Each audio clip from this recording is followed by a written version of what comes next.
जगह बहुत अच्छी है, तो फील्ड क्लब है, मीटिंग के लिए भी, ऐसे भी बहुत अच्छी जगह। आप दिल्ली से यात्रा लेके आते हैं, हर साल आते हैं, 14 साल हो गए रेगुलर यहाँ पे यात्रा है। मैं आपसे निवेदन करूँगा, आप मंच में पधारें। अध्यक्ष जी सलीम खान साहब से भी निवेदन है कि आप भी मंच पधारें। केबल ऑपरेटर एसोसिएशन के लिए कई वर्षों से 14 साल तो मेरे को देखते हुए रेगुलर आते हैं, और केबल की जो समस्या है, नए जो करंट जो समस्या आती है केबल ऑपरेटर के लिए से, वो हर बार आके हमको समझाते हैं। आप एक आविष्कार नाम से मैसेज भी निकालते हैं, एक उनका अखबार भी हर महीने आता है, शायद बहुत दिनों के बाद आता है। हमारे उदयपुर और मेवाड़ की परंपरा के अनुसार हम आपका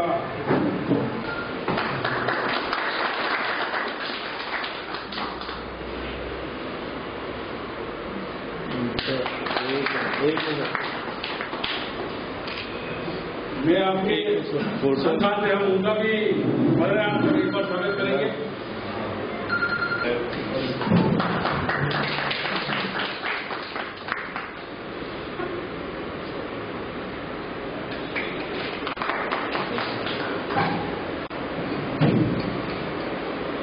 केबल ऑपरेटर के इन केबल से जो मैनेजर साहब है उनको निवेदन करूं कि हमारे मेवाड़ केबल ऑपरेटर एसोसिएशन के जो अध्यक्ष है सलीम साहब, उनका पगड़ी और माला पहनाकर उनका स्वागत करें।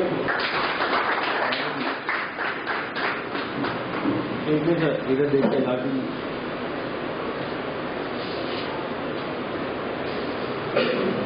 सबकी तरफ से ही, सबके तरफ से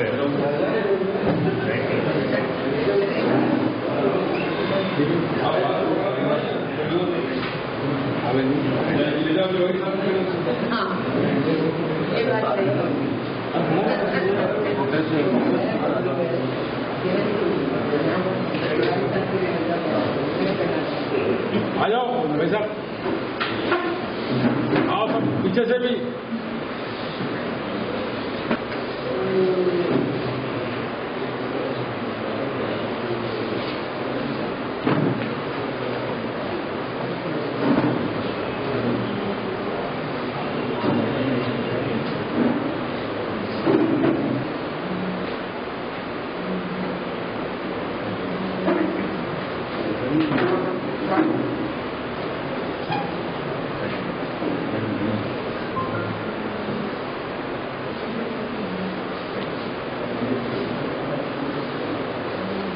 मेरी ओर से भी एक पवन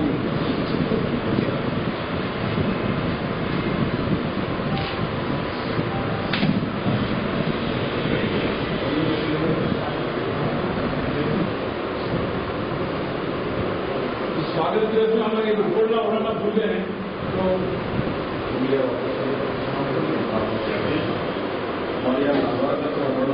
ये श्रीनाथ जी का ओपनर था।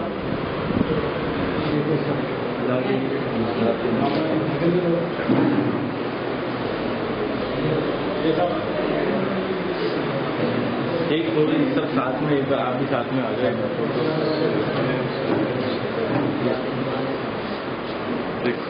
आज एक बार साथ में आ जाए।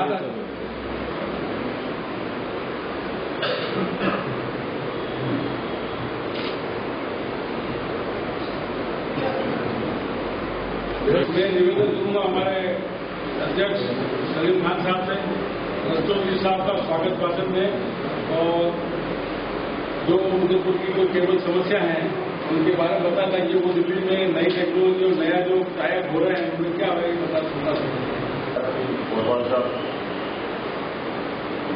शेखर जी, इंदर जी, सभी साथियों, पाजी ज्यादा मैं कुछ कहना नहीं चाहता, लेकिन ज्वलंत जो मसला है वो आपको मालूम, मुझे मालूम। आज के हालात हमारे साथ ये हो रहे हैं, जब ब्लैकमेल किया जाए, आप ये करो तुम ये करेंगे और ये करो तो ये नहीं। मैं रस्तोगी सभा से निवेदन ये करूंगा, जैसे किसी भी चीज को चलाने के लिए फंड तो चाहिए, किसी भी तरह कहां से लाए कैसे लाए, लेकिन थोड़े टाइटल हमारे क्लियर नहीं हो। कुछ लोग हमें अपने आप को पैसा लेकर हम बेवकूफ बना रहे होती।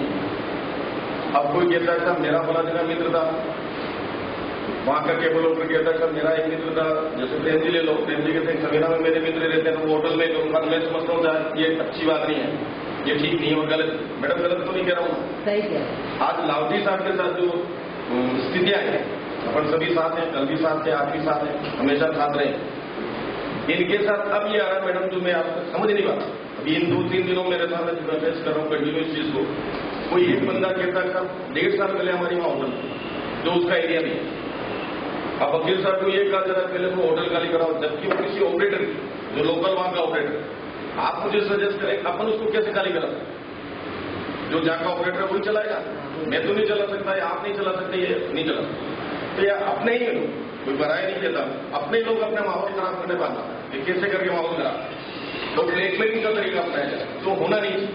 जो खौफ देखे नहीं साहब आप ऐसा नहीं करोगे वैसा करें, आप इतना डब्बा नहीं लोगों को करेंगे, जबकि अपन सब साथ हैं, मैं उनसे कोई खिलाफत नहीं करता, लेकिन एक कंसेप्ट हमेशा क्लियर होना चाहिए और खुलासा होना चाहिए। अगर आपने 1 करोड़ रुपया लिया, 1 करोड़ का पहले हिसाब बताओ। आज आप ये कहते हैं साहब हमारा पहला नया पार्टनर, अक्सर आप देख ही रहे नए नए लोग उनसे जुड़ते जाए। शुरुआत अपनी है साथियों से हुई, सभी को साथ थे, मैं भी उस वक्त साथ था, तो चलो एक साथ करके अपन कुछ अच्छा करने थे।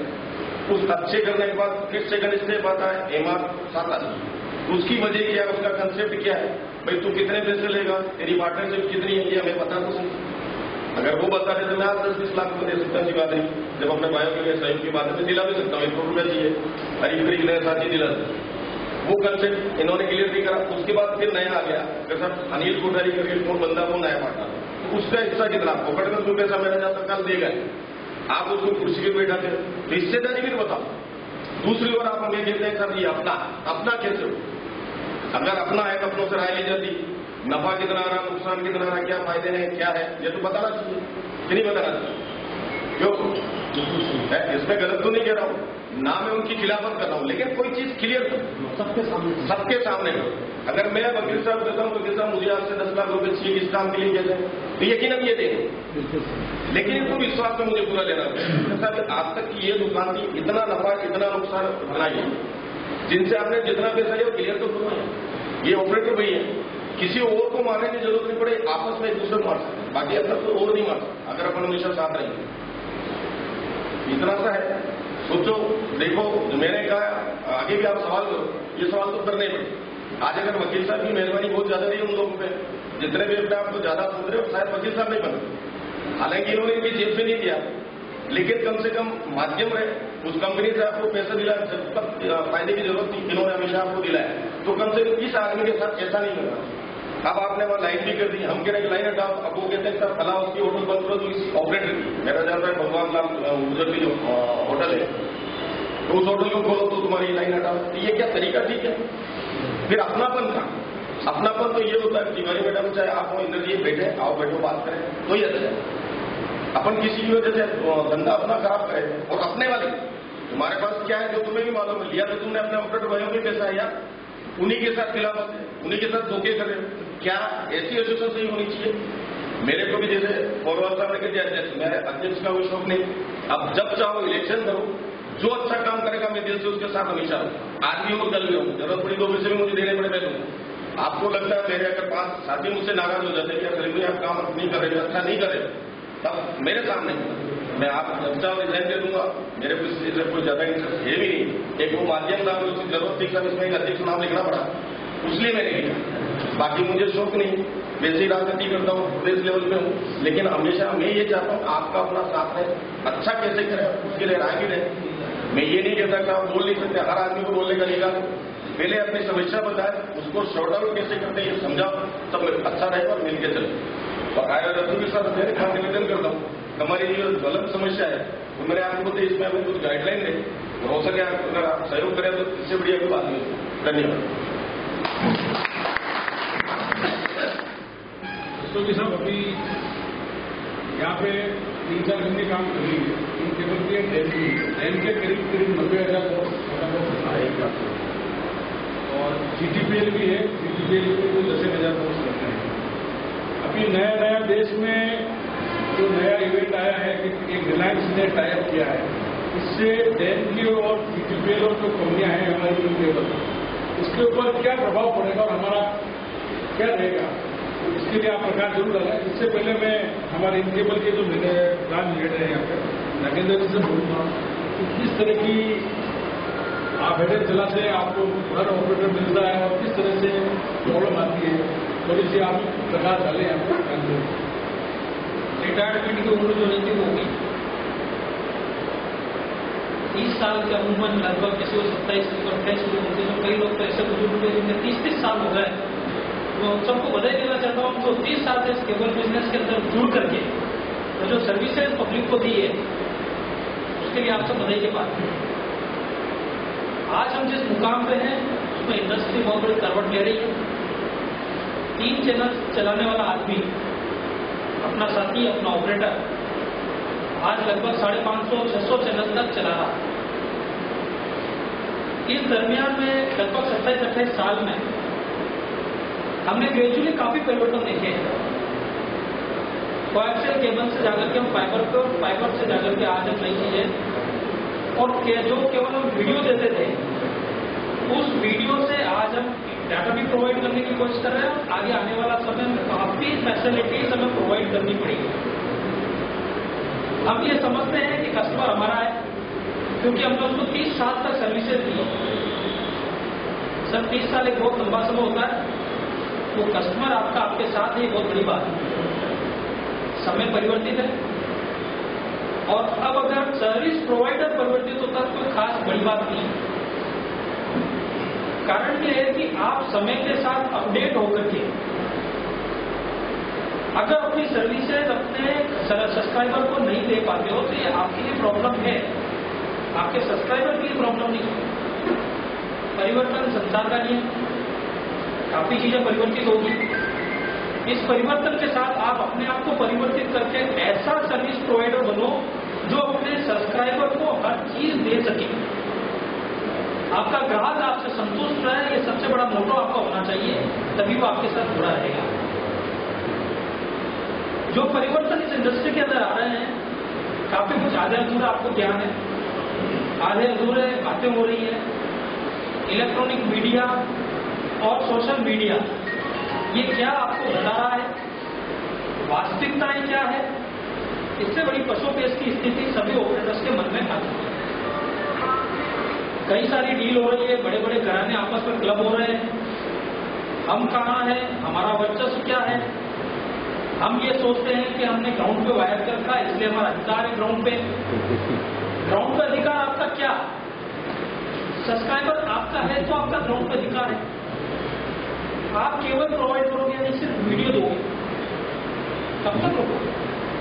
आपको डाटा भी देना पड़ेगा, नहीं तो ये नेट की कंपनियां जो लगभग उदयपुर में 24 है, आपको शायद पता भी नहीं होगा, मेरे को भी 24 नाम पता नहीं है, लेकिन लगभग 24 कंपनियां उदयपुर के अंदर आ चुकी है जो नेट का काम करेगी, किसी का 100 या 200 को डाटा प्रोवाइड करे। आपका धंधा सिर्फ वीडियो प्रोवाइडिंग है और आप अधिकार समझते हो कि इंडस्ट्री में नहीं। जो परिवर्तन है उसको एक्सेप्ट करो, किस तरीके से चलना है, आप कैसे सर्विसेज दे पाओगे, ये पशुपेश की स्थिति जो आने वाली है उसको रसोई से थोड़ा बिगड़ कर पाएंगे। ये समस्याएं हर ऑपरेटर की है। हमें परिवर्तन कैसे आना है, किस तरीके से आना है, हम कहाँ सेफ है, किस तरीके से फ्यूचर हमारा ब्राइट हो सकता है, ये देखना हमारा बहुत जरूरी है। इसके लिए हमें अपर गाइडलाइन की जरूरत पड़ती है। हमारे ऊपर जो इंडस्ट्री से वहाँ क्या हो रहा है, किस तरीके से हम उनकी हेल्प ले सकते हैं, क्या हमें बेच दिया गया है जैसा कि व्हाट्सएप पे चल रहा है, वास्तविकताएं क्या है, या वो इन्वेस्टमेंट की जरूरत पड़ रही है वो लेके आए हैं। बहुत सारे प्रश्न हैं, उन प्रश्नों के उत्तर हम आपस में एक दूसरे से कन्वर्सेशन करके काफी कुछ और कंफ्यूज हो जाते हैं, बनिस्बत इसके कि कोई कंक्लूजन नहीं आता। तो दोस्तों मेरा थोड़ा सा इसको मैं उनसे आपसे जानकारी लेना चाहूंगा क्योंकि आप पूरे इंडिया में घूमते हैं और आपको मैं बधाई भी देना चाहूंगा कि 14 साल से जो आदमी सिर्फ यात्राएं लेके हर साल अपने सभी ऑपरेटर्स को जागरूक करने का काम करते हैं कि ये इंडस्ट्री आपकी है, इसको अपने पास सजो के रखो, इसको अपने साथ बना के रखो। ये इंडस्ट्री ने आपको काफी कुछ दिया है, हम नहीं हमारे बच्चे भी इस तरफ व्यापार कर सके, इसके साथ जुड़ सके, एक व्हाइट कॉलर जॉब हो। ये ऑर्गेनाइज इंडस्ट्री की तरफ भी बढ़ रही है धीरे धीरे। हम ऑर्गेनाइज था अभी तक, केबल डाला, कनेक्शन कर दिया, ठीक है, हम ऑपरेटर से दुश्मन ना बन के आज के आने वाले समय के ऊपर हम किस तरीके से अपने सब्सक्राइबर को अपने साथ जोड़ सकते हैं, कैसे सर्विसेज उनको एक्स्ट्रा प्रोवाइड कर सकते हैं, वो हमारे साथ जुड़ सकते हैं। भविष्य में क्या संभावनाएं इसमें बची है, बड़े बड़े घराने जो कूद रहे हैं उसमें हम कहां तक चल पाएंगे, थोड़ा सा मैं सोचना चाहूंगा इस प्रकार से, ताकि लोग समझ पाएं कि वास्तविकता में क्या होने वाला है। आप सबने मेरे लिए समय निकाला, इसके लिए पहले मैं आप सबका आभार व्यक्त करता हूँ। गोलवाल साहब ने कल से पूरा का पूरा व्यवस्था की है, कल ही मैं आभारी हूँ। मैं 5 सितंबर को दिल्ली से निकला हूँ। जैसा कि आप लोग वैसे काफी लोग जानते होंगे कि मैं हर साल 2 महीना सितंबर अक्टूबर आप लोगों से मिलने के लिए निकला करता हूँ कि आप लोग किस हाल में किस समस्याओं से जूझ रहे हैं, क्या मदद आपकी की जा सकती है और किस तरीके से आपका सही मार्गदर्शन किया जा सकता है। इसके लिए मैं पूरे देश में हर साल सितंबर अक्टूबर में 2 महीने निकालता हूँ, घर परिवार छोड़कर इसी काम पर लगता हूँ। अभी भी मुझे कुछ लोग ऐसे मिल जाते हैं, नए लोग, यानी 14 साल जरा यात्रा करने लगते हैं पूरे देश में। कभी इस रूट को जाता हूँ, कभी दूसरा रूट ढूंढता हूँ, गांव में जाता हूँ। अभी भी कुछ ऐसे चेहरे मुझे मिल जाते हैं केवल टीवी ऑपरेटर के रूप में, जो नए चेहरे। अरे नहीं, अरे आगे बढ़ो, अरे हमें सम्मानीय श्री कुमार गणराज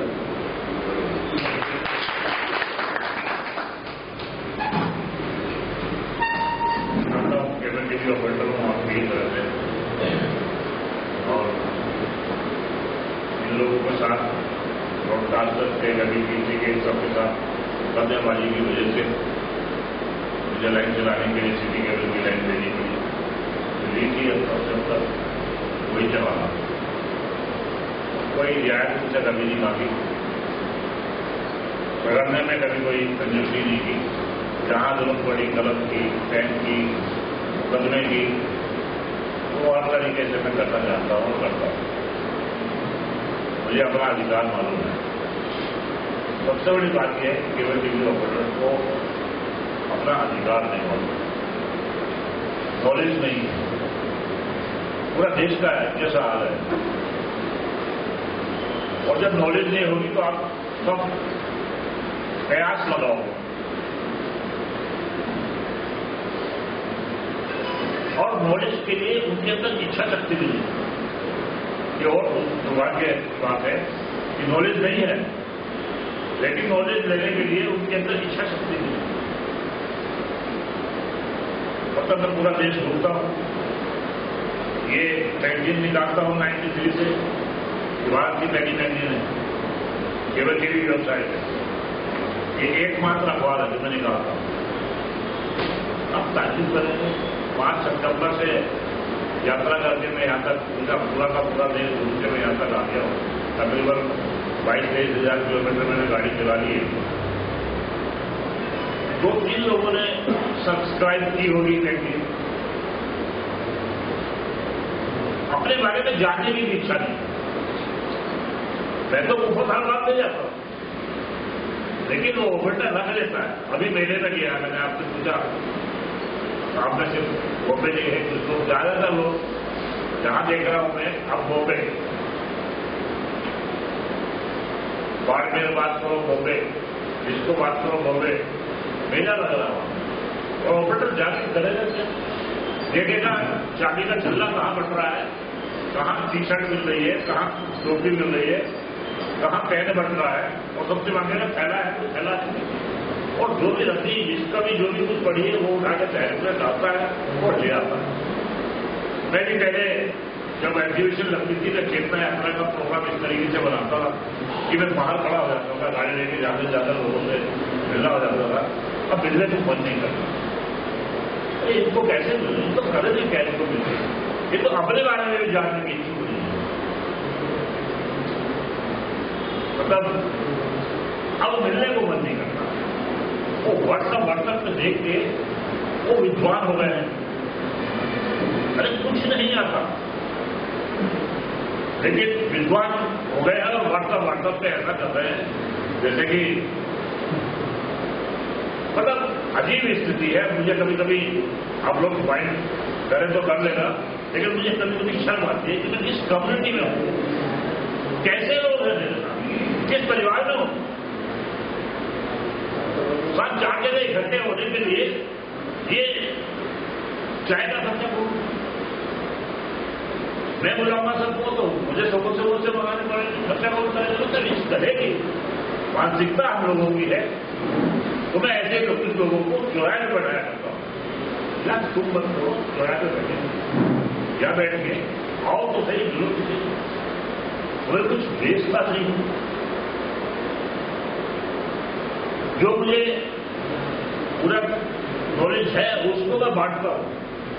जो मेरा पैशन है, मेरा जुनून है, मैं पूरा JNK से, वेस्ट बंगाल से, साउथ इंडिया से, केरल से सब जगह घूमने अब यहां पहुंचा हूं, गुजरात पूरा सारा कुछ करता हूं। लेकिन बड़े अनुभव है मेरे पास, उन अनुभवों को मैं लिखता हूं। लिखता इसलिए हूं कि उसकी जानकारी आप तक पहुंचे, लेकिन आप में जानने की दीक्षा नहीं। ये इस इंडस्ट्री का दुर्भाग्य है। 27-28 साल हो गए आपको केबल टीवी का व्यवसाय करते हुए। यहाँ पहली बार मैं देख रहा हूं कि इतनी एजेंट महिला बैठी हैं जो केबल टीवी का काम कर रही हैं। केबल टीवी व्यवसाय वो सदानी देखो किस तरीके से केबल टीवी व्यवसाय में संलग्न है। और मुझे पता लगा कि कई साल से और भी 3-4 लोगों को मैंने देखा है। इसके बावजूद भी आप केबल टीवी का व्यवसाय कर रहे हैं, लेकिन करते करते यहां तक आ गए। यहां से आगे क्या होना है? आप उस दिन से डरे इस व्यवसाय को करते करते यहां तक पहुंचे हो जिस दिन आपने केबल टीवी शुरू किया।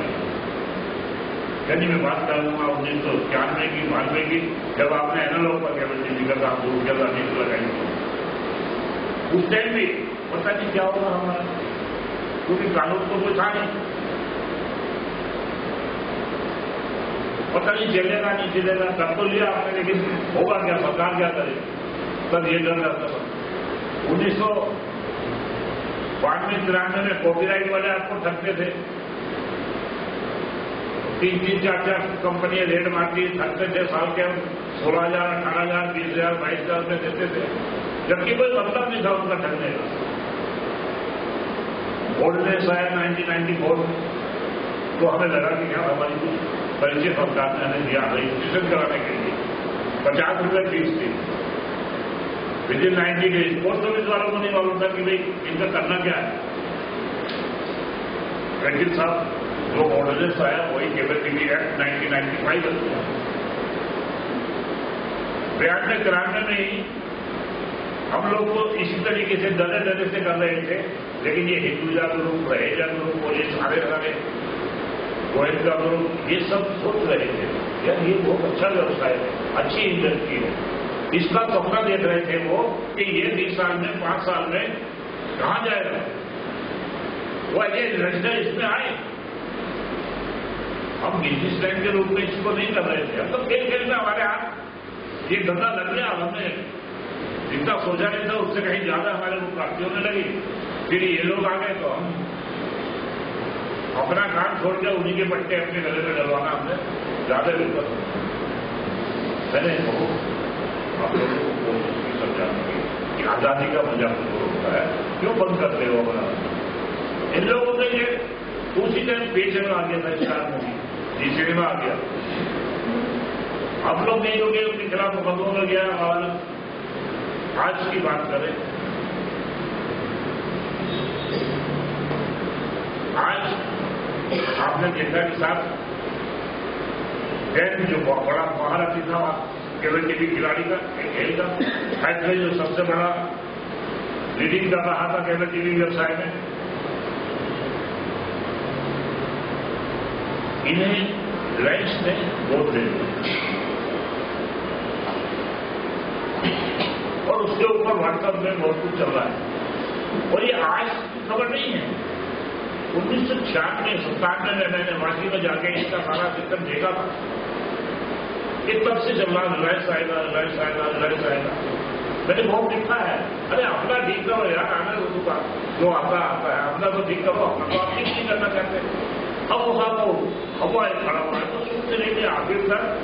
उसके बाद आपने जिस तरीके से एनालॉग में काम किया, डरते डरते आप इनकी गोदी में चले गए जबरदस्ती, उसी तरीके से अब डरते रहे कि डीटीएच आ गया तो क्या होगा। तब 2004 में डीटीएच भी आ गया तो आपका क्या निकाल के गया। 7 डीटीएच प्लेटफार्म आज ऑपरेशन में, अब उससे भी बचने के लिए और उससे और बेहतर स्थिति में आ गई। अब 7 डैश लागू होगा तो क्या होगा। अब हर बार ये हो गया तो क्या होगा, हमारा क्या होगा। हमारी जब भी 14 साल से मैं यही सुना होगा हमारा फ्यूचर क्या होगा, केवल टीवी का भविष्य क्या होगा। अब साहब यह क्या सामने आ रही है, अब क्या होगा। टैक्स इंप्लीमेंट करते हुए या आपने सोचा क्या होगा। देखिए आप एक ऐसी प्रजाति के कम्युनिटी है, समाज है, व्यवसायी है, हम इस तरीके की इस व्यवसाय को हम ही ने खड़ा किया। हमारा पुस्तकालय धंधा नहीं था कि पिताजी भी हमारे यही करते थे और हम जाके गंदी में बैठ गए। हमने अपनी अकल लौड़ाई, कैसे डिश लगानी है, नए नए आईडी लगाए, कैसे कंज्यूमर को बांटना है, किधर इस तरीके से बात करने के लिए इस व्यवसाय को हमने अपनी सोच समझ के साथ खड़ा किया। नई नई चीज रोजाना नए चैनलों को ढूंढना डालना, इसी तरीके से हमने देश कानून बना और देश के बॉक्स बनाए। आपका यहां मैं थोड़ा सा चेंज कर रहा हूं, तो जो भी माल आपके पास है, ये जो इन्वेस्टर आए थे हिंदुजा, रहेजा और ये सारे के सारे, इन्होंने इन्वेस्ट किया था एज ए बिजनेस में। इंटरनेशनल मार्केट में हमारे माल की कंज्यूमर की वैल्यू अलग है, तो वैल्यू लगा के रुपया लगा के डॉलर कमा के और उन्होंने निकल जाना। लेकिन आप लोगों को इस बात का श्रेय जाता है कि इनके सारे आईडी फेल कर दिए। जैसे ये बेचने के लिए ग्राहक लगता था, कुछ होता था इसका माल को, आप अभी इसके साथ जुड़े रहो, कूद के वहां चले जाते। वो इनकी खाते कटे होता था, पता लगता था ये तो इसके खाते में, फिर इसके खाते खत्म होता था, पता लगता था ये तो इसके खाते में। तो ये आपकी उछल कूद से ये सही ग्राहक नहीं बन पाए और आपने मालिक का बिकने नहीं दिया। आप बच गए। 1997 में डीटीएच भी आ गया था, इंडियन स्काई ब्रॉडकास्टिंग के अंतर्गत। वो अगर जो उस टाइम चालू हो गया होता तो मीटिंगों की जरूरत नहीं रहेगी, तो तब जा चुका होता था। अब गैस कानून बना, क्योंकि एनालॉग में उछल कूद चल रही थी। अब गैस कानून बनने के बाद एनालॉग वो गैस से इंप्लीमेंट हुआ, देश बन गया। अब देश में इनके पास सेटअप बॉक्स की संख्या लंदन में भी बैठ के डिसाइड हो सकती है। देखो मेरे पास इतने ये रहे सेटअप बॉक्स, ये मेरा कंज्यूमर है, तो वो सारा का सारा कहीं लंदन में बैठे हैं, कहीं बैठे हैं। जैसे आप एक्टिवेट डीएक्टिवेट या कुछ भी अपने मोबाइल से कर सकते हैं, वैसे ही वो सेटअप बॉक्स का पूरे दुनिया में कहीं भी कर सकते हैं। तो दिखाने के लिए उनके पास माल हो गया, मेरे पास इतना माल है। अब नेगोशिएशन शुरू हुई, इसका खरीदा है, उसका खरीदा है, तेरा नेटवर्क कैसा है, तू क्या क्या दे रहा है भाई, उसके पास ब्रॉडबैंड है, ब्रॉडबैंड के कितने कैसे, उसका अब अपग्रेडेशन कितनी है उसकी, अब ये सब कुछ चला। आखिरकार वो दिन भी आगे लेकिन को घोषणा करनी पड़ी। और आप देखिए, आप लोग फिर भी नहीं समझे कि इस इंडस्ट्री से निकल के लोग वहां कुछ सीखने गए, वहां हो गए, फिर इस इंडस्ट्री में आ गए। टाइम लगा, एक दिन में काम नहीं हो गया। सारे संकेत आपको मिल रहे थे, बहुत दिनों से ये चल रहा था कि भाई होने वाला, रिलायंस आने वाला, रिलायंस आ गया। अभी कितनी जल्दी रिलायंस आ गए, आपका कुछ नहीं उखाड़ गए। आपने 1 नवंबर 2012 से लेकर आज 18 पे आ गए। अब 1 नवंबर 18 आने वाला है, अभी तक भी गैस को इंप्लीमेंट नहीं होने दिया। क्या किया? सिर्फ बॉक्स लगाए, और बॉक्स जो लगाए हैं उसने 1000 में दिया तो आपने 1300, 1500, 1200 रुपए उसने भी 2 पैसे कमाए पूरे भारत में। और तीसरा काम कुछ नहीं हुआ, टैक्स इंप्लीमेंट नहीं हुआ। सरकार को जो टैक्स जो रेवेन्यू मिलने के सपने दिखाए गए थे, संस्कार दिखाए गए थे, वो सरकार को नहीं मिला। टैक्स इंप्लीमेंट होने के बाद जो ब्रॉडकास्टर की एक्सपेक्टेशन थी कि अभी तो मालूम नहीं था ना सब्सक्राइबर कितना है, जब बॉक्स लग जाएगा तो पता लग जाएगा सब्सक्राइबर कितना है। अब नंबर ऑफ सब्सक्राइबर के हिसाब से सब उम्मीद करते थे ना हमारे को पैसा मिले। सरकार ने तकाजा शुरू किया, सैकड़ों करोड़ रुपया इनकी तरफ सरकार का बैलेंस। बैंकों का इनको निकाल लिया है, इन्होंने ऐसे लिया है, ये लिया है, वो लिया है। अब वो भी सब निचले स्तर पर चला गया, गले में घंटी बंद गई उनके बस है। मालिक ने मना कर दिया, भाई वो इन्वेस्टमेंट नहीं करता। इनके आदमी जगह जगह अपने ही बंदों से बोलते थे, यार हमारे पास तो ध्यान रखने के लिए पैसे आप खा सकते हैं, अब इतना पैसा इनको मिल जाएगा कि शुद्ध जहर भी खा सकते हैं। लेकिन पहले के हालात ऐसे हो गए थे, ये कहते थे साहब हमारे पास तो जहर खाने को भी पैसा, इतने जमीन में धंसे थे। और इन्वेस्टमेंट तो कर ही नहीं सकते थे कि अगर जो रिलायंस इसको बोल देता तो वैसे पड़ गए। उस दिन अगर तो 1 साल और लग जाता तो ये वैसे ही पड़ रहे थे। बैंकों ने इनकी चूड़ी टाइट कर दी कि कहीं नीरव मोदी या फलाने दिन टाइट करते ना लोगों ने, इसीलिए उसकी चरणों में रहते हुए थे। भारत अब थोड़ा मुक्ति इनको मिल जाएगी। लेकिन साहब बड़ी बहस चली व्हाट्सएप में बिका क्या, उन्होंने जो हेडर लगा रखा था बॉम्बे में या कहीं, जो हेडर की कोशिश की 2, 4, 5 करोड़ अधिक से अधिक, वो इतने करोड़ में, इतने हजारों करोड़ में थोड़ी मिल जाएगा माल। हमारा माल हमारे पास है, हमारे पास क्या माल है? कंज्यूमर हमारे पास है। जब वो हमारे पास से तो बिका किया था, ये बड़े रिसर्च का विषय है कि बिका क्या। हमने सोचा यार इतना बड़ा डील हुई है, इतना बड़ा सौदा हुआ है, हमारे कंज्यूमर बिके हो, हमें बेचा होगा, भाई आपकी वैल्यू क्या है? अब हमने सोचा कि इसके कानूनी पहलू क्या है। तो हमें पता लगा कि जहां से जिसके पास ये सेटअप कंज्यूमर का बॉक्स, कंज्यूमर को सर्विस देने की और सर्विस बंद करने की जिसके पास राइट है, जिसके पास टेक्नोलॉजी है, जिसके पास अधिकार है, मालूम उसका वो सेटअप बॉक्स का सारा एक्टिवेशन, डीएक्टिवेशन वो कंट्रोल रूम से बैठे बैठे अपने टेलीफोन से कर सकते हैं। अधिकार उसका, सेटअप बॉक्स को जो बंद करे, जो खोले, उस पर अधिकार उसका। अभी उसके लिए कानूनी पहलू क्या होगा ये बात की बात, अभी उसका काम चल रहा। लेकिन अब आप क्या करेंगे, वो तो बीत गए।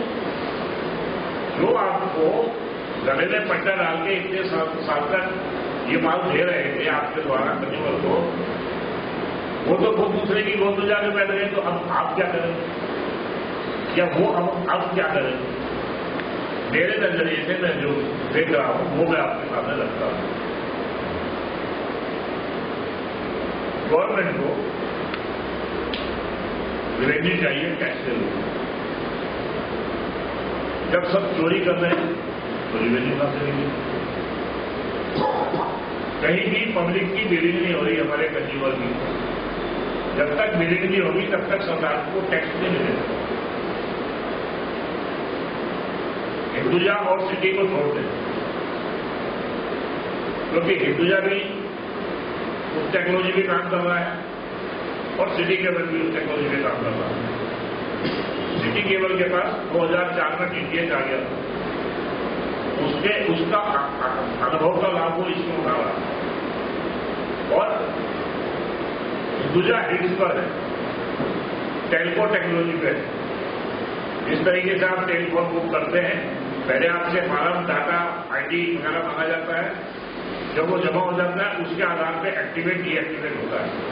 जब आपका बिल ड्यू हो गया तो आपका SMS आ जाता है, आपने बिल नहीं जमा करा तो आपका कट जाता है, इसमें फिर SMS आएगा, आपको पता लग जाता है आपकी तरफ कितने रुपए, ये सब SMS चलता है। हमारा भी काम इसी तरीके से कानून बना हुआ है, SMS चलता, ना बिजली होती, बस एक चैनलों को डिजिटल सेव में हम प्रोवाइड करवा रहे हैं। जहां हमारी 106 चैनल प्रसारित करने की क्षमता थी, वहां हम 500,000 चैनल भी आप कंज्यूमर को दे सकते हैं। कैरेज देने के लिए हमारे पास चैनलों में प्रसारण की क्षमता बढ़ गई, कैरेज वालों ने भी मना कर दिया। ब्रॉडकास्टर जो पे चैनल हैं उन्होंने कह दिया भाई तेरे पास 10 लाख बॉक्स है, कि 10 लाख के हिसाब से तेरे को पैसे देने होंगे। ये कहते नहीं हम तो पहले वाला हिसाब चलाएंगे, कहता भाई पहले वाला नहीं चलेगा, नहीं चलेगा तो बंद कर दे भाई, तेरा बंद कर दे, तो ये चैनल बंद होने का सिस्टम चल रहेगा। ये अपने आप बताने के हिसाब से ही जाने का जाने के बाद अब वो संख्या के हिसाब से पैसे लगा, पहले दोबारा था ना आंधा गेम था, तुम कैरेज तो मांगते हो संख्या के हिसाब से कि हमारे 10 लाख लोग हैं, और पेमेंट करते हुए कहते हो साहब हमारे को तो जो बिजनेस चल रहा है उससे चलाओ, ये तो नहीं चलेगा। रिलायंस सबसे पहले डैश इंप्लीमेंट करेगा, डैश इंप्लीमेंट करने के लिए जो भी करना पड़ेगा वो करेगा। अभी तक आप भी कार्ड से पेमेंट ले रहे हो, जैसे पहले ले रहे वैसे ही आज भी पेमेंट ले रहे हो। सरकार को नहीं पता कि आप कितने कनेक्शन भी पैसे ले रहे हो, कितने के नहीं ले रहे हो, लेकिन आप भूल में हो। वो जो NSO बैठे हैं उनके पास जो बॉक्स लगे हुए हैं उसकी रिपोर्ट सरकार को जाती है, वो उसकी जो GST भर रहे हैं वो सरकार को जाता है। आप सब आ गए 20 लाख से नीचे वालों, पर फिर टैक्स दे रहे बंद। तो हम कबूतर बिजली को देख के आंख बंद कर ले तो बिजली देखना थोड़ी छोड़ देती है, सरकार को कोई फर्क नहीं पड़ रहा। आप और 5 साल 6 साल 10 साल, लेकिन जब सरकार फाइल खोले खोल ले, लेकिन उससे पहले ही आ गया। तो जब आपका पूरी तरीके से अभी एक और गेम चल रहा है, सब सुप्रीम कोर्ट में टैरिफ का चल रहा है। और मुझसे कई बार लोगों ने पूछा सब वो वाइस जनरेशन टैरिफ लागू हो जाएगा, और मैंने तुम क्या करोगे टैरिफ लागू हो जाएगा? टैरिफ तो लागू है। जब 14 जनवरी 2003 को कंडीशनल एक्सेस सिस्टम लागू हुआ था, तभी से टैरिफ लागू हुआ, लेकिन टैरिफ तो तब लागू होगा ना जब आप बिल काटोगे, आइटमाइज बिल करोगे। आपको तो यही पता नहीं कि आइटमाइज बिल कैसे करना है। तो ये सबसे पहले तो आपका ये डैश इंप्लीमेंट का पूरा सिस्टम बनेगा। मैं ऐसा सोचता हूं 2019 में आम चुनाव है, तब तक केबल टीवी ऑपरेटरों के लिए मेरे ख्याल से बॉर्डर पीरियड है, क्योंकि सारा एडमिनिस्ट्रेशन जो है वो सब उस काम पे, चाहे वो मिनिस्ट्री ऑफ इंफॉर्मेशन ब्रॉडकास्टिंग हो या फिर हो, वो उनके लिए वो काम ज्यादा प्रायोरिटी पे है। 2019 में जो आम चुनाव है, तो तब तक तो आपके ऊपर वो स्क्रू नहीं करते जाएंगे, मुझे ऐसा लगता है। ये मेरे एक आकलन है। लेकिन साहब देश जब कानून बना है तो इम्प्लीमेंट करना ही पड़ेगा। सरकार कानून को इम्प्लीमेंट नहीं करा पाएगी तो सरकार के लिए, नहीं तो हम कोर्ट जाएंगे सरकार के खिलाफ, इस कानून को रद्द करो। हम उसके लिए भी काम कर रहे हैं। जो अगर तुम सरकार इम्प्लीमेंट नहीं कर सकते उस कानून को उसको लागू करने का मतलब क्या है? तो वो भी उसमें भी, लेकिन उसका लाभ वो नहीं होगा, और आने का खेल है। देखिए, मुझे वो लगता है पहले तो वो बेस्ट इम्प्लीमेंट कराने का करेगी। जब बेस्ट इम्प्लीमेंट जब हो जाएगा तो एक्चुअल में पता लग जाएगा कि कौन सा बॉक्स कहाँ है, इस बॉक्स के माध्यम से कितना पैसा आ रहा है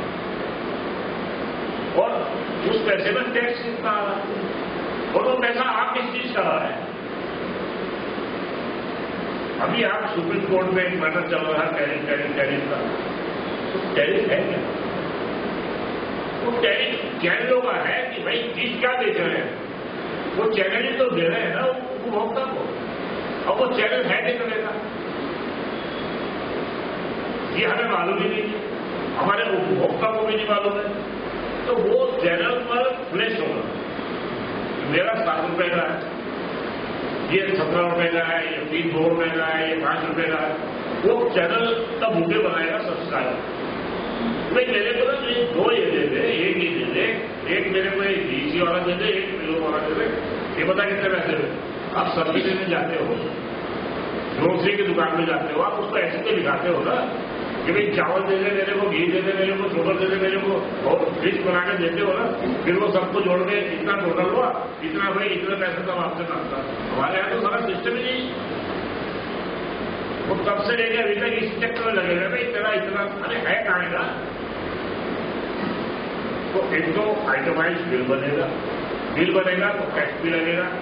जैसे ये टेलीफोन का बिल आपको आता है, इसी तरीके से बिल आपका कन्ज्यूमर हो जाएगा आपके कंप्यूटर में। तो अब सब रिलायंस आ जाए, उसका बाप आ जाए, उसे भी यही करना चाहिए। ये दोनों तो भागी भाई हमारे रास्ता और ज्यादा खेलना, क्योंकि इनके मालिक ने देख लिया कि भाई वो कितना लगा, तुमने मुझे सपने दिखाए थे, तुमने तो मुझे इतना कर्जदार बना दिया, अपना क्या करूं मैं, तो अपने लंगोटी भी बचावाना मुश्किल पड़ गया कि बैंक वाले मुझे खा जाए। तो कल लगा के खैर उन्होंने गिड़ा के अपना माल जो है उसको टिका दिया। अब सब हैथवे का पार्टनर था जीटीपी, इंडियन इंश्योरेंस का पार्टनर बना हुआ था, तो जीटीपी और हैथवे मिल भी तो बड़े हुए भारत के नंबर 1, तो जीटीपी भी था। इसी तरीके से मुझे ऐसा लगता है डैन और डैन के साथ हैथवे भी उसका पार्टनर, हैथवे कह रहा हूं 5 में, वो भी मिलकर काम कर रहे थे, मिलकर नेगोशिएशन कर रहे थे, पर इस पूरी डील में भी 5 का नाम नहीं आया। अब रही बात हिंदुजा की, ये प्रीपेड मॉडल पे है लेवल से, अभी हिंदुजा का पूरा सिस्टम बदल दिया है, प्रीपेड मॉडल पे है, कहीं रेट्स ऊपर से दिखा रहे हैं तो कहीं कंट्रोल रूम लगा है, लेकिन ये प्रीपेड पे, लेकिन पूरा का पूरा टैक्स इंप्लीमेंट करके चल रहे हैं, अपना बचाव कर रहे हैं। और मैं ऐसा सोचता हूं कि यहां भी कुछ शेयर का ऊपर नीचे चल रहा है, ये हमारा ये बिजनेस है, हमारा इस तरीके सब्सक्राइबर है, रिलायंस का भी खेल वही, वहां भी शेयर ऊपर नीचे चल रहे हैं। ये जो बड़े बड़े कारोबारी इंडस्ट्रीज होते हैं, इतने बड़े बड़े दुनिया में जिनका वो चलता है, इनके शेयर बड़े ऊपर नीचे करते हैं। तो मुझे उसमें भी लगता है कि वहां ये इतना कंज्यूमर का जो आंकड़ा है, वो उसकी कंज्यूमर की जो इंटरनेशनल वैल्यूएशन है, उससे इनकी शेयरों पे असर पड़ेगा। लेकिन साहब इसके अलावा और बहुत, अब रिलायंस ने ढाबा खोलना बंद कर दिया, रिलायंस ने पेट्रोल पंप अपने खोले हुए, ग्रोसरी की दुकान अपने खोली हुई है, कपड़े गारमेंट्स की दुकान खोली हुई है, इलेक्ट्रॉनिक की दुकान खोली हुई है, जूतों की दुकान खोली हुई है, हर क्षेत्र में उसके अपने अपने स्टोर खुल गए। तो अब कंज्यूमर को चाहिए, कंज्यूमर हमारे पास, और ये कंज्यूमर हमारा ऐसा है कि ये सब कुछ खरीदने वाला है, ये फोका कंज्यूमर नहीं है। सबको मालूम है कि जो भारत का कंज्यूमर है वो 2 पैसे खर्च न जाता, उसे चीज चाहिए, प्रोडक्ट चाहिए, सर्विस चाहिए। ये कंज्यूमर धीरे जाके वो अपने उनकी स्टोर पे भी ले जाने का बंदोबस्त करेगा और उससे भी उसकी वैल्यूशन बढ़ेगी। पैसा तो हम लोगों का ही लगा होता है लिमिटेड कंपनियों में भी, हालांकि बैंकों को भी लगा होता तो भी हम लोगों का ही लगा होता, लेकिन इनके पास बड़ा तगड़ा मैनेजमेंट सिस्टम होता है। तो वो सब तो सरकार के साथ आंकड़ा होता है। तो आप ये सोच के मत बैठ जाइएगा साहब उसको वो भी पिक्चर दिखलाएगा और केवल टीवी जैसा हम करते आए वैसा करेगा, नहीं साहब वो तो चला गया, वो पानी फेंक चुके हम। इस 27 साल में इसके चैनल वैनल देने जाने का काम करते थे तो हम कर चुके। अब साहब सब्सक्राइबर की सोच नहीं है। जब पिछले साल जनवरी में ये चैनल बंद होने शुरू हुए तो मैंने सर्वे किया है कंज्यूमर्स का, तो कंज्यूमर चिल्ला नहीं रहा, कंज्यूमर केवल टीवी ऑपरेटर से लड़ नहीं रहा। इसको क्या हो गया, पूरा का पूरा भूखे बंद हो रही है साहब। मैंने कंज्यूमर को टटोलने की कोशिश की कि आखिर कंज्यूमर से क्या हुआ। तो साहब उस टाइम कुछ मैच भी आ रहे थे सोनी में, जब सिटी के मेरे पास सोनी का पूरा भूखे बंद था। मैंने कंज्यूमर के बीच में जाकर जब बात की तो केवल टीवी ऑपरेटर को ये तो नहीं मालूम था कि चालू कब होगा। अब आप कंज्यूमर को अपने कंज्यूमर को जवाब दे दोगे, वो पूछेगा भाई कब चालू हो जाएगा, मुझे ही नहीं मालूम हो क्या जवाब देगा। तो उस स्थिति में मैंने कंज्यूमर को बात की, मैंने यह तुम कैसे सोचते हो, ये ना आए अभी 10 दिन आए, अक्टूबर में आए फिर बड़ा कोई नहीं, इससे काम चल रहा है। यानी ये बदलाव कंज्यूमर का कि इससे काम चल रहा है, इसमें सब कुछ आएगा। वो टाइम चले गए जब शाम को 9 बजे सीरियल आता था तो वो खाना वाला सब पैक करके पहले तैयार करके भाई सीरियल आने वाला बैठ जाते थे। अब वो सिस्टम खत्म, अब जब तुम्हारे को सुविधा होगी अपने टाइम अनुसार जब तुम्हें फुर्सत होगी तब देख लो, जो प्रोग्राम देखना, और जरूरी नहीं टीवी के सामने बैठना। आप चलते फिरते इसी में देख लोगे, आप सफर कर रहे हो अपनी गाड़ी में जा रहे हो तो इसी में बैठ के देख लो तो इस बार लिया है। तो इतना बड़ा चेंज सब्सक्राइबर की मानसिकता में है। लेकिन साहब केबल टीवी ऑपरेटर की मानसिकता ये वहां से बाहर नहीं आ रहा, ये अपग्रेड नहीं होना चाह रहा, ये चाह रहा है कि मैं वैसा का वैसे ही चलाता रहूं।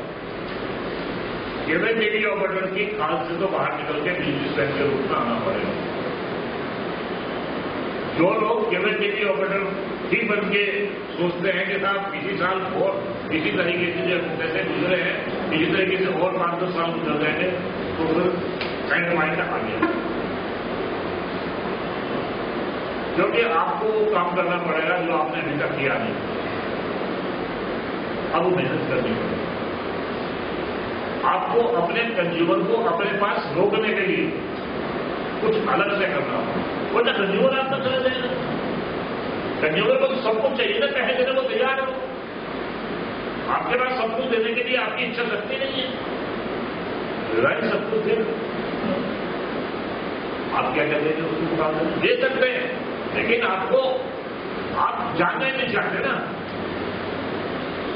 और जब वो पूरा डेस्क इंप्लीमेंट करेंगे और बहुत कुछ आपके नेटवर्क को देख के सिलेक्शन करेंगे तो फिर आपके बिजनेसमैन के रूप में अगर जो आपने सोचा तो और 20-20 साल आप इस धंधे में रहेंगे, अपने बच्चों को भी धंधे में बड़ा कर देंगे और नहीं तो फिर रिटायरमेंट आई है। ये बात कह रहे थे लॉजी साहब, तो एक पारी आपने खेत की थक गए तो फिर थके हुए आदमियों का आप इस व्यवसाय में बहुत ज्यादा दिनों तक काम नहीं रहते, या तो फिर से आपको ताजा होके आपको फिर बहुत कुछ करना पड़ेगा। और यदि आप करने के योग्य है, क्षमता है, तो वो तभी कर सकते हैं जबकि आप केवल टीवी ऑपरेटर की सोच से बाहर निकल के एक बिजनेसमैन के रूप में काम करना शुरू करें। जब आप बिजनेसमैन बनोगे तो बिजनेस के बारे में जानकारी भी होगी, जहां जहां जानकारी मिल सकती है वहां वहां आप जानने की इच्छा जाओगे। कोई आपको जानकारी देने के लिए आपके घर में नहीं आए, आपको खुद जाकर लेनी पड़ेगी। भाई कोई एमएसओ आपको क्या जानकारी देगा, कोई चैनल डिस्ट्रीब्यूटर आपको क्या जानकारी देगा, कोई हार्डवेयर बेचने वाला आपको क्या जानकारी देगा? क्या दे सकता है वो आपको जानकारी?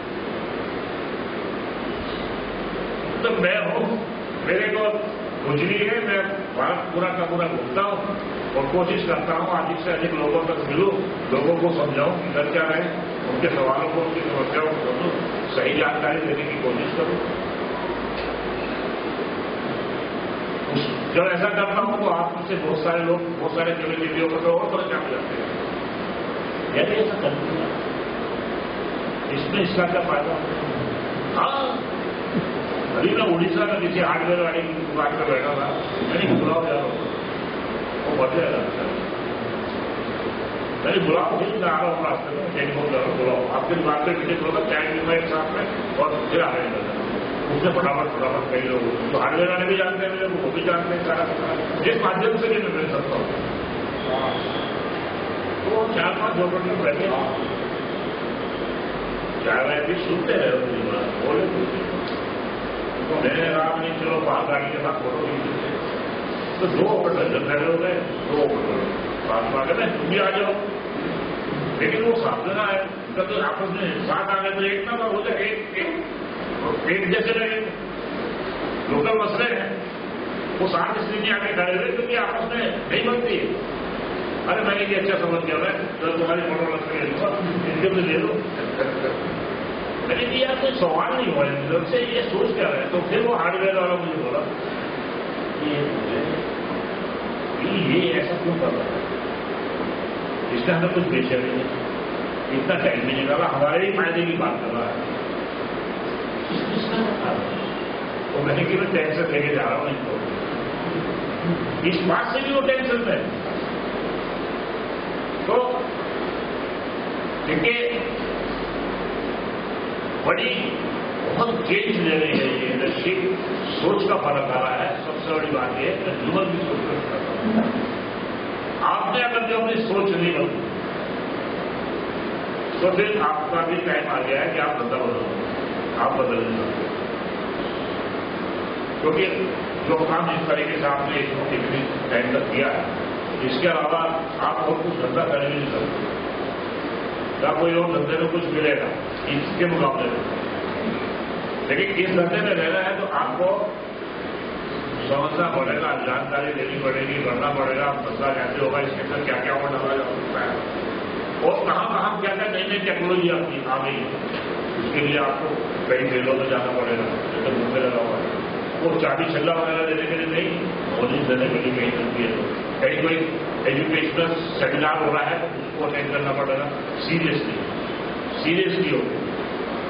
अभी प्रगति में लाने लगेगी, कन्वर्जेंस इंडिया दुनिया भर से जाना पड़ेगा। देखें आप, अगर जो आपकी इच्छा शक्ति होगी धंधे में रहना, क्योंकि अभी तो पता ही लगेगा कि रिलायंस कर क्या रहा है। अभी तो बॉडी और बहुत सारे खाते चेक होते हैं, बहुत सारा का सारा शीशे के समान सारी चीजें सामने आएंगी। फिर 2019 का चुनाव सामने खड़ा है तो आपको कोई कुछ कहने का नहीं। धीरे धीरे जब आप तक सारे लोग, अभी तो कई है रहा, अभी मुझे जानकारी मिली कि वहां पर जैसलमेर सब तो वहां का जो ऑपरेटर है उसने मुझे बताया, अब मेरे पास अब 0 से 2 हुआ है अभी 3-4 50 लाख 10 लाख 20 लाख के बारे में तो आदमी सोचेगा। तो इसलिए मेरा सिर्फ इतना सा कहना है आप लोगों को कि देखिए आप पहले वाली सोच बदल लो, केबल टीवी ऑपरेटर से बिजनेसमैन बन जाओ, जानकारी हासिल करो और अलर्ट रहो। इसके अलावा क्या दे रहे हो? इंटरेक्शन आपका सब्सक्राइबर आपसे जुड़ा रहे, इसके लिए आपको कुछ अतिरिक्त मेहनत करनी पड़ेगी, वरना से सब्सक्राइबर चला जाएगा।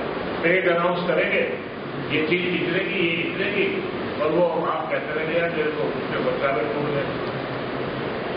तो आप सोचते रहेंगे तो एक कंज्यूमर को अपने आप आ जाएंगे, कंज्यूमर हो गए। आपको आपके पास खजाना जो है ना इतने साल का, वो कंज्यूमर है। इस कंज्यूमर को अभी आपने बहुत कुछ देना। गोलवाल साहब को मैं बताऊंगा, अभी हम जनवरी में कुछ करने जा रहे हैं दिल्ली में, इस चीज पे आते तो उसमें किस तरीके से कोशिशें हैं, क्या क्या करेंगे, क्या क्या सर्विसेज, क्या क्या लाया जाएगा सब स्कैनर के लिए, वो हम अभी बात करेंगे। उस पर जनवरी में दिल्ली में मीटिंग रखी है। तो इसके अलावा ये मोटा मोटा गेम है जो मैंने आपके सामने रखा है। इसके अलावा आपके पास अगर जो कोई मेरे से पूछने लायक कोई सवाल है तो आप पूछिए, मैं उसका जवाब दूंगा। ज्यादा बेहतर नहीं भी हमने पिछले दिनों विश्रांति रानी सूचना प्रसार मंत्री थी, उनके साथ एक मीटिंग रखी थी। वहां हमने सारी समस्याओं को रखा था, तो उन्होंने वहां से वो निर्देश दिया, वो चली गई बात नहीं, लेकिन वो निर्देश पर बाकी काम चलता रहा। बैंकों से हमारी बात हो गई है, तो जिसको जितना बहुत चाहिए आप छोटी मोटी इंडस्ट्री तो भी आ रही है, जैसे अभी आप लेके जाए तो चिल्लर लाख 2 लाख की कोई रहना तो किसी बड़ी कंपनी के पास में जाना पड़ेगा या उन्हीं के साथ चलना पड़ेगा या रिलायंस। हाँ, उनके साथ चलने में नुकसान क्या है? मैंने कहा बेचने के लिए, और जो आप अपने बेचने का माल बेचने की कोशिश करते हो, 2-3 हज़ार कनेक्शन, 500 कनेक्शन, 1,500, आपके पास 3-4 हज़ार कनेक्शन है तो उसको खरीदार कोई नहीं है। मैंने खरीदार की बात की है। दूसरी बात यह है कि आप अगर जो अपना करते हो तो अपनी कनेक्टिविटी के लिए तो रास्ते हर वक्त खुले रहे हैं, लेकिन अगर जो उसमें भी आपके पास 2-3 हज़ार कनेक्शन पे आप अपना करने की सोचते हो तो 2-4 हज़ार पे आप अपना करके सर्वाइव नहीं कर पाओगे। हाँ, तो वही उसी चीज के लिए हम बोल रहे हैं। तो फिर तो किसी कंपनी के साथ जुड़ के जुड़ने में क्या दिक्कत होती है? आप नहीं ठीक है, देखिए आप किसी कंपनी के साथ जुड़े या आप अपना करें, ये आपने डिसाइड करना है। अपना करें तो मैं अपने के रास्ते बता सकता हूं, कंपनी के साथ जुड़ के कंपनी रास्ते बताएगी, कंपनी से चलाना है आपको, मैं तो वो बता सकता हूं। अगर जो आपको अपना करना है तो वो बता सकता हूं। तो 2-3 कंपनी पकड़ लो ताकि अपन हमेशा उस पर डर कायम हो। अगर डेन का जाता है तो थोड़ा डेन को कम से मतलब उसको इतना जरूर जब अपन क्या प्रेशर में अपने पास साधन 2-3 कंपनियों के रख लो जो अच्छी रही है तो उसके साथ चलते रहेंगे। उसने डरा थोड़ा उसको दबा लेंगे, उसने डरा थोड़ा उसको दबा, ये अपन कर सकते। बाकी कंट्रोल रूम वाली बात तो मैं तो साथ जा सकता माफी मैं ये राय दूंगा भी नहीं, क्योंकि नई नई टेक्नोलॉजी का कंपनी से जुड़े हुए हैं, वो कंपनी अपना इन्वेस्टमेंट या तो कहीं और से ले रही है या बेच रही है। हाँ, सही बात। तो क्या उसके साथ जुड़े रहने में फायदा है? क्या वो आगे सर्विसेज प्रोवाइड कर पाएंगे? उनका क्वेश्चन यही ना इस टाइप से ये है कि हम उनके साथ उनके एंड के ऊपर सेफ है या नहीं। अगर हम उनके एंड पे सेफ है तो उनसे जुड़े रहे, नहीं तो क्या स्विच करें? हाँ, स्विच कर। मैंने जो बोला मैंने उसी का जवाब दिया है। देखिए आपके पास कंज्यूमर, ये कंज्यूमर आपसे जुड़ा है, आपको ही सोचना पड़ेगा। जो भी लोग, चाहे वो रिलायंस है, चाहे हिंदुजा है, चाहे XYZ कोई भी, हाँ, कोई भी हो, अब कंज्यूमर की सोच होना चाहिए। ये जो लोग अब आ रहे हैं ये माल बेचने के लिए नहीं आ रहे। पहले जो लोग आए थे ये आए थे रुपया लगाते डालता माल बेचने के लिए, वो टाइम चला गया, टेक्नोलॉजी बदल गई। अब इन लोगों ने इन्हीं कंज्यूमर को से अपनी आग को बढ़ा दिया, पैसा ज्यादा लेना और ज्यादा कैसे पैसा लिया जा सकता है वो तभी लिया जा सकता है जब उसको और बहुत कुछ दिया जाए, क्योंकि बहुत सारी एप्लीकेशन आ गई जहां केबल की जरूरत नहीं रह गई। बगैर केबल के ही घर बैठे एप्लीकेशन ही इतनी आ रही है, जो आप केबल से प्रोवाइड करवा रहे हो वो तो उसको बैठे बैठे मिल रहा है। नेटफ्लिक्स और बहुत सारी चीजें जो है एप्लीकेशन से ही आपके केबल का तार को जरूरत नहीं रह रही है, वो सब उसको घर बैठे मिल रहा है। तो मैं इसलिए कह रहा हूं आपका कंज्यूमर आपसे जुड़ा रहे, आपको वहां सोचना पड़ेगा टेक्नोलॉजिकल। तो कंज्यूमर को जोड़ने के लिए अगर जो आप सोच रहे हो कुछ चैनल उस तक पहुंचाते रहे, हमारा कंज्यूमर कहीं नहीं जाएगा, तो कंज्यूमर आप भूखेगा नहीं। तो जो नई कंपनीज आ रही है वो टेक्नोलॉजीज के साथ ही आ रही है ना। मैं बता रहा हूं, देखिए अभी 2019 चुनाव तक तो वो सिर्फ अपना जोड़ घटाओ इनके खाते चेक करें, लेकिन आपका कंज्यूमर जैसा मैं सोचता हूं, मुझे लगता है कि जो आपका बॉक्स है सेटअप बॉक्स, रिलायंस चाहेगा कि वो अपना सेटअप बॉक्स लगाए। मैं ऐसा सोचता हूँ, वो चाहेगा कि वो अपना सेटअप बॉक्स लगाए और अब जो टेक्नोलॉजी आएगी जब अपना लगाएगा ना तो वो फिर आपसे फार्म नहीं करवाएगा। अभी तक क्या हुआ है ना, नेट में एयरटेल ने किसी ने भी वो सैप फार्म बनवाने के लिए वो भी घर बैठे ही खाना चला। अब क्या होगा, ये चला गया बॉक्स कंज्यूमर में। अब यहां से वहां बैठी हुई लड़की उससे पूछेगी भी नंबर बता क्या करा, इसको टीवी में ऐड करते ही सारा का सारा वो कंज्यूमर बताएगा उसको, कंज्यूमर के हिसाब से वो अपग्रेड करेगा उसका। अब बोल क्या चाहिए तो वाले को, अच्छा भाई ये चाहिए, ओके डन, तेरा नंबर ये हो गया, ओटीपी फलाना निकाला। जिस तरीके से टेक्नोलॉजी उस तरीके से काम करे, ऐसी कंडीशन में कंज्यूमर को भी तसल्ली हो गई। टेक्नोलॉजिकल चेंज आएगा ना, तो उस तरीके से आपके नॉलेज में डाल रहा हूं, ऐसा मैं इमेजिन कर रहा हूं। मुझे नहीं मालूम एक्चुअल में क्या उनकी, उन्हें ही नहीं मालूम, उनके बड़े बड़े अधिकारियों को मालूम नहीं है कि ये किस उस पर काम करेंगे, लेकिन मैं ये इमेजिन कर रहा हूं, कल्पना कर रहा हूं कि काम अब कैसे करना चाहिए। ये जो बैठे हैं, ये जयरामन बैठा है या ये लोग बैठे हैं, ये क्या सोच के बैठे हुए यहाँ पे? वो कंज्यूमर को जब फ्लैश होगा ना टीवी पे, अभी क्या है ना, मैं किसी होटल में था, वो सेटअप बॉक्स लगाया, उसका please contact your cable operator, हमने तो लगाया भाई, तूने इसके पैसे ही जमा नहीं करे, दूसरा बॉक्स लगा लगा। वो बार बार कह रहा है, वो फिर हम होटल वाले कह रहे थे, अब क्या है उसके 5 या 10 बॉक्स वो करा रखे उसने, रूम ज्यादा है उसके पास, अब वो फिर दूसरा का बॉक्स निकाल के लेके आया। तो मैंने जब ऐसा दिख के आएगा तो केवल वीडियो पर बहुत परेशान होगा, ये कंज्यूमर को डेली बोलता रहेगा, यार मेरे बॉक्स में तो ये लिखा वाला मैंने इतनी पैसे में, वो स्थितियां भी आएंगी, जिसका मुकाबला हमें करना होगा। ये तो टेक्नोलॉजिकल दृष्टि से बहुत बड़ा चेंज है। ये वो वाला चीज नहीं, अभी तक हमने ये भी ले रखा था, वो भी ले रखा था, ये भी ले रखा था, उससे काम चल जाएगा, नहीं चलेगा। अभी तक हमने कुछ इन्वेस्टमेंट नहीं किया था, अब इन्वेस्टमेंट करने का टाइम भी आ गया। अब ये भी होगा, देखिए आज सबसे बड़ी प्रॉब्लम क्या है, हम लोग मिलके 25 लोग मिलके 25,000 कनेक्शन हो जाते हैं। अगर जो 10,000 कनेक्शन लगाए, 25,000 कनेक्शन हमारे हो गए मिलके भी, लेकिन इन्वेस्ट भी कहाँ करें, इतना मुश्किल काम नहीं है कि साहब करोड़ लगाना बहुत बड़ी बात लगेगी, लेकिन बड़ी बात कहाँ हो जाती है, सेटअप बॉक्स का इन्वेस्टमेंट कौन करे।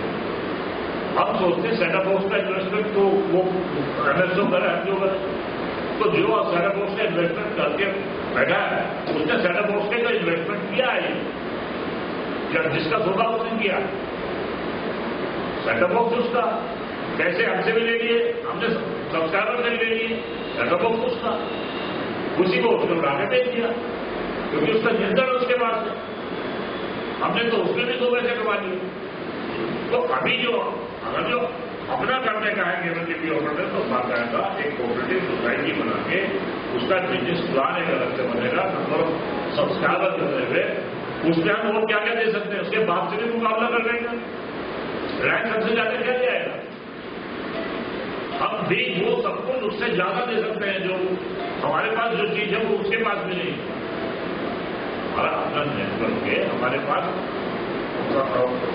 जो हमारा टेक्नीशियन जो लड़का है वो रोजाना हमारे कंज्यूमर से मिलता है, हमारे साथ 25 साल का 30 साल का उसका ऐसा रिलेशन है जो रिलायंस के बाप का भी नहीं, या ना आपके डैड का ना किसी और का, जो हमारा है, हमारा निजी नेटवर्क है, वो हमारी उपलब्धि है जिसका हमने अभी तक यूज ही नहीं किया।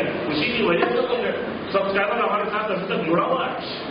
तो उसके अंदर क्या डेवलपमेंट कर सकता है केबल ऑपरेटर अगर अपना है? आपके पास मान लीजिए 20-25 हजार कनेक्शन है, आप इंडिविजुअल अगर जो कर रहे हैं ना, बहुत सारे एनएसओ के पास एनएसओ बने बैठे हैं, डेढ़ कनेक्शन है, और जानकारी के नाम पर उनको सुनिए। हाँ, यही तो जानकारी आप सब पूछ रहे हैं, वो क्या कर सकते हैं? अरे भाई मैं वही तो बता रहा हूँ ना, आपके पास पहली चीज है कनेक्टिविटी कितनी है, सर्वाइवल है कि नहीं है। जैसे किसी के पास 10,000 कनेक्शन हो तो सर्वाइवल हो सकता है उसका आगे? हो सकता है, उसका इन्वेस्टमेंट उसका नहीं लगा हुआ है, 10,000 का और बढ़ाएगा वो 10 से और 7 में लोगों को मिला के 7 और लोगों को मिला के और बड़ा करेगा अपना नेटवर्क, बड़ा करके खर्चे उनकी तनख्वाहें बहुत ज्यादा थी, जिनको जो खर्चे उनके बहुत सारे जो थे वो इस तरीके के खर्चे थे जो उनको भट्टा बिठा गए। हम खुद मालिक हैं, बहुत सारे लोग हैं जो हमारा चला रहे हैं, बहुत अच्छी तरीके चला रहे हैं। एक आदमी हमारा एक ऑपरेटर 3 आदमियों का काम करता है। इतना महंगा नहीं है कंट्रोल रूम, इतना महंगा टेक्नोलॉजी नहीं है, ये तो एक चीज है। और चैनल लेना भी बहुत बड़ा काम नहीं है, उनके बाप को भी देना पड़ेगा। दूसरी चीज क्या है, हम लोग अच्छा बिजनेस प्लान बनाएं, कोऑपरेटिव सोसाइटी जैसा हम शुरू करें, हमारे नंबर ऑफ सब्सक्राइबर कितना हो जाता है उसके हिसाब से हम काम करें, तो उसके लिए भी रास्ते हैं। लेकिन साथ में बहुत सारी सर्विसेज हमें उसके और देनी पड़ेगी, जोड़नी पड़ेगी।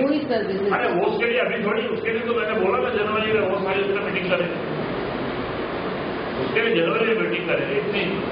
लेकिन आप उसको उन्हीं को जरूरत है जो लोग ऑलरेडी इसमें आगे बढ़ा चुके हैं।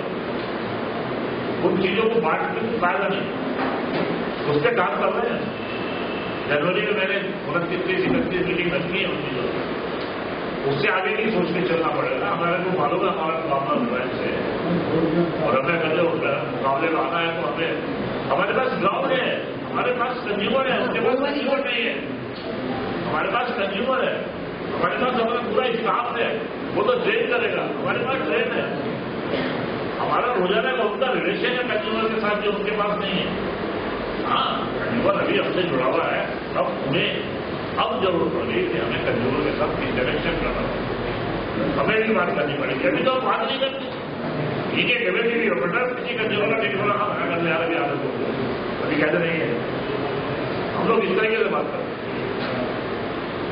बहुत कम लोग। ये रिलायंस वाला अपनी स्टडी कर रहा है, बात सही है, और हमको भी अब सर्विस प्रोवाइड करनी चाहिए। तो मैं आपको भी बताऊँ, मेरे दामाद है, मुझे भी यही काम करते हैं, डब्बे बनाते हो यूरोप और अफ्रीकन कंट्रीज डब्बा उनसे मंगवाया था। 6 Mbps की स्पीड से अगर कोई डब्बा यहाँ रन करता है तो 5500 चैनल चलाता है, वर्ल्ड का कोई भी चैनल। और इंडिया की कोर्ट से 15,000 रुपये का उसका पूरा साल भर का पैकेज। ऐसी टेक्नोलॉजी भी आ गई है। और हम लोग भी पहले बिना पे चैनल से पे चैनल में आए, टेस्ट में आए, लड़ते रहे, चलते रहे। तो ये बात एक चीज है कि केबल ऑपरेटर को आपस में एक रहना पड़ेगा, अपना हित थोड़ा सा छोड़ना पड़ेगा, उसके साथ दूसरों को साथ लेके चलेंगे। आपने रसूली साहब उदयपुर में बोला कि 14वीं बात, मेरे हिसाब से 13 साल से मैं जुड़ा हूँ आपसे रेगुलर। आप उदयपुर में आ रहे हैं, आपका बहुत बहुत धन्यवाद। सभी जो ऑपरेटर भाई आए हैं, नाश्ता रखा है, सब नाश्ता लेके अगर किसी को कोई क्वेश्चन पूछना है हम नाश्ते के साथ। परम आदरणीय रस्तोगी साहब आज उदयपुर आए केबल ऑपरेटर के लिए। बहुत नई नई टेक्नोलॉजी की जो जानकारियां दी है, जो पुराना जो हमारा बिजनेस था इसके मामले में और आज के नए मामले में उन्होंने बहुत कुछ समझाया कि रिलायंस है तो क्या है और आने वाले टाइम में क्या क्या टेक्नोलॉजी डेवलप होगी उस मामले में समझाया। उसके लिए बहुत बहुत धन्यवाद। और यहाँ सभी मेरे साथीगण भाईगण आए हुए हैं, वकील साहब हैं, कोरवाल साहब हैं, दाबोई साहब हैं, हर्ष खाबिया जी हैं, इन सबको समझाया और बहुत अच्छे तरीके से समझाया, इसलिए बहुत बहुत उनका धन्यवाद। जय हिंद। क्या रहा सर आज मीटिंग में? क्या मीटिंग में जो है आज की मीटिंग में जो रस्तोगी साहब इन्होंने टेक्नोलॉजी के मामले में जानकारी दी है, ऑपरेटर को किस तरीके से अपग्रेड होना है, टेक्नोलॉजी कैसे अपग्रेड है। जैसे बहुत समय हवा है, आज व्हाट्सएप पे ये चल रहा है साहब, आज नहीं हमने बेच दिया सब कुछ, हमें बेच दिया था, हमें बेचा नहीं गया। आज भी हमारा अपना धंधा है, लेकिन उसको समय के साथ अपग्रेड करना पड़ेगा, टेक्नोलॉजी को बढ़ानी पड़ेगी और उसके साथ हमें मिलकर चलना पड़ेगा, एक दूसरे को समझना भी पड़ेगा। जहां भी एग्जीबिशन होती है, चाहे दिल्ली में ले लो या बॉम्बे में ले लो, वहां जाके हमें समझना पड़ेगा कि टेक्निक कहां से कहां आ रही है और हमको किस तरीके से तैयारी करनी है। आज एक है रस्तोगी साहब आविष्कार मीडिया से जो कई सारी यात्राएं कर चुके हैं पूरे हिंदुस्तान में और ऑपरेटर्स को टेक्नोलॉजी से संबंधित सभी जानकारियां देने के लिए आज पधारे हैं, उनका हम धन्यवाद करते हैं। उदयपुर के कई सारे ऑपरेटर आज इस मीटिंग में आए और उन्होंने कई सारी जानकारियां हमसे प्राप्त की। किस तरीके से आगे बिजनेस किया जाएगा, केबल के व्यवसाय के अंदर आगे क्या संभावनाएं हैं, उस पर उन्होंने विचार व्यक्त किए। हमें अपने बिजनेस को किस तरीके से अपडेट करना है, अपग्रेड करना है और उसके साथ हम आगे इस व्यवसाय को कैसे और कमा सकते हैं उसमें पैसा। क्या कंपनियां जिस तरीके से मर्ज हुई है उसके क्या इम्पैक्ट आएंगे वो बताया उन्होंने। उन कंपनियों के मर्जिंग के कारण हमारी संभावनाएं व्यवसाय की किस तरीके से आगे बनेगी ये भी बताया उन्होंने। हम अपने व्यवसाय को सुरक्षित रखते हुए क्या फैसिलिटीज अपने कस्टमर को आगे प्रोवाइड करेंगे ये बताया उन्होंने। भविष्य की संभावनाएं किस तरीके से इस बिजनेस को हमारे साथ जोड़ करके रखेगी और हमें किस तरीके से उस व्यवसाय को जोड़ते हुए आगे लेके जाना है, सब्सक्राइबर को क्या सुविधाएं देनी है, किस लेवल के ऊपर हमारी इनकम बढ़ेगी और इसके क्या प्रभाव होंगे, इन सब के ऊपर उन्होंने प्रकाश डाला। इसलिए हम उन सबके आभारी हैं। सभी ऑपरेटर साथियों का भी हम आभारी हैं जिन्होंने उनका स्वागत किया, सत्कार किया और उनसे जानकारियां प्राप्त की। और उदयपुर के सभी केबल ऑपरेटर्स को मैं यही कहना चाहता हूं, अपने व्यवसाय को सुचारू और सुदृढ़ रूप से चलाने के लिए टेक्नोलॉजी को जो परिवर्तन हो रहा है उन्हें अपनाएं, अपने व्यवसाय को उत्तरोत्तर प्रगति दें, इसी संभावनाओं के साथ।